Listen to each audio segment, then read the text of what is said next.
U.S. President Donald Trump says our massive Amanda is heading towards Iran, and we may not have to use it to strike Iran. However, it seems more likely a strike on Iranian nuclear and military sites are imminent, as new surveillance footage shows. Unusual activities on the old nuclear sites bombed by U.S. in July last year. 2025 is concerning, and also the ongoing killings of protesters by the Islamic regime of Iran. And by the way, there's another beautiful armada floating beautifully toward Iran right now. So we'll see. I hope they make a deal. I hope they make a deal. They should have made a deal the first time they'd have a country. And just Mr. President, have you had any conversations with Iran in the last few days, and are you planning on any?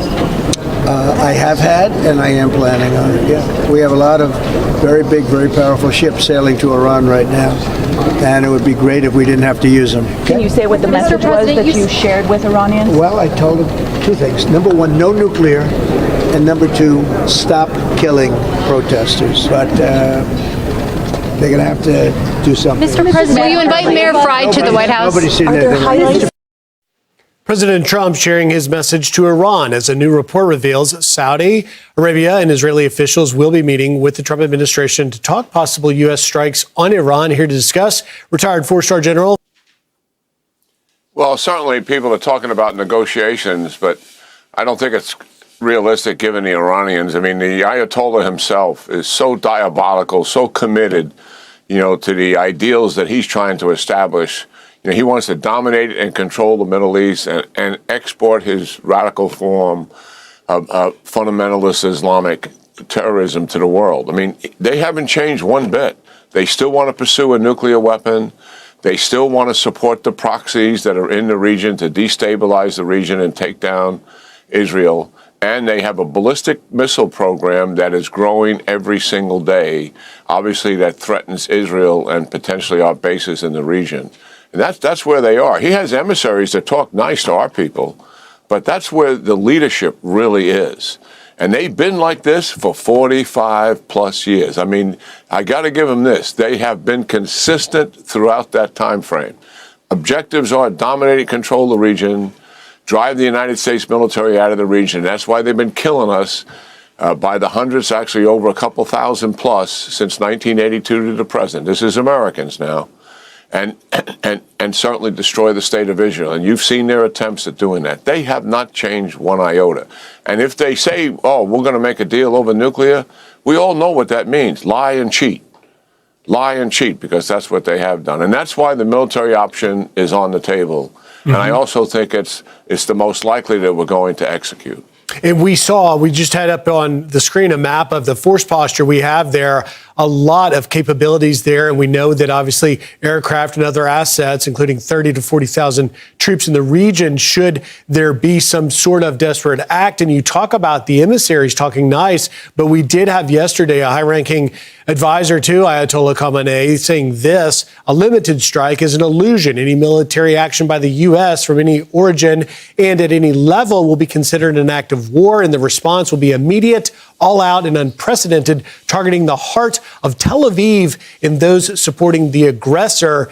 That's a bit telling, General, because I think it suggests that if we do indeed take action, that they will then seek, in some part of a desperation measure, try and destabilize the region.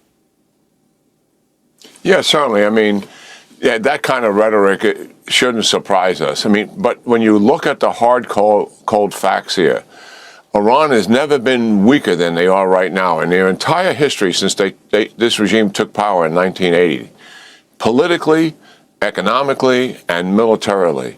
And we have an opportunity here to really set some conditions for the eventual regime collapse. And that's why the military option is on the table, and that's why it's being considered certainly by the United States and Israel, and hopefully supported by allies in the region as well, despite all the public rhetoric to the contrary, that this option really does make some sense. Taking action against the leaders there, taking action against the forces that are repressing the people and hold them accountable for the thousands that they've killed. I mean, Griff, listen, they have never killed as many of their own citizens in their history as they have done right now. And in their history, they have never locked up summarily in a matter of a week or two as many citizens as they have, somewhere in the neighborhood of 30 to 40,000. And when the spotlight is off, they will begin executing them by the hundreds and into the thousands. Why do we know that? Because that's what they have done in the past. So the opportunity is here. Certainly, there's always unknowns about military operations. There's always risk associated with military operations. But the fact of the matter is, when you look at the cost-benefit analysis, the opportunity to put the regime on a path to collapse, an opportunity we haven't had like this in all of these years.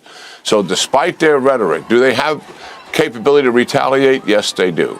They do have missiles. Likely, that's one of the reasons why we've been moving all of these additional resources in, not just to conduct a effective offensive campaign against them, certainly in terms of leaders and other targets that we can take down, but also we know they're going to retaliate. We want to have air defenses there to protect ourselves in the region, bases, and also to help protect the Israelis. They have their own, but we complimented them before during the 12-day war.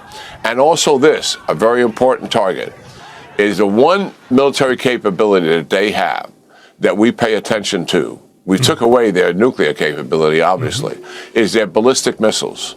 The Israelis did not destroy all of their launch systems and not all of their missiles when the war ended after 12 days. And they've been recovering that. So likely one of the reasons why the additional resources have been brought in is not just for better defense, but also offensively to take down those missiles quite significantly and take away that capability that they're holding there as leverage.